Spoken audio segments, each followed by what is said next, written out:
अन्याय ना ट्रॅप आहे।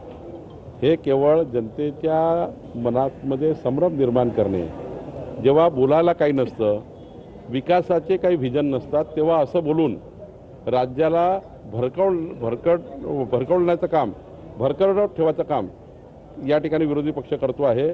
विजय वडेट्टीवारांनी थोडं विधायक बोलावं। विजय वडेट्टीवारांनी शेतकरी, शेतमजूर या राज्याच्या महत्त्वाच्या प्रश्नावर त्या ठिकाणी बोललं पाहिजे। विरोधी पक्ष म्हणून विधायक भूमिका मांडल्या पाहिजे।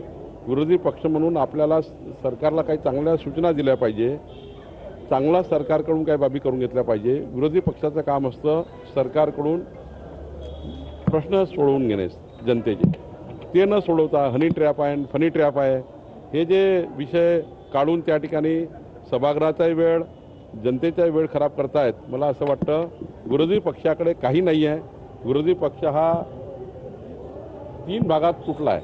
काल तर जी पत्रकार परिषद झाली विरोधी पक्षाची, काँग्रेसनी वेगळी घेतली, शरद पवार गटाने वेगळी घेतली, उद्धव ठाकरेंनी वेगळी घेतली।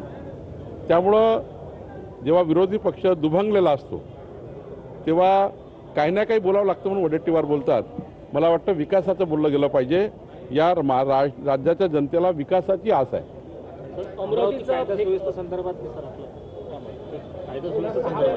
गेल्या 6 महिन्यामध्ये जर 5 हत्या झालेल्या आहेत। मी आज संध्याकाळी 7 वाजता माननीय पोलीस आयुक्त आणि माननीय SP यांचा मी आढावा घेणार आहे।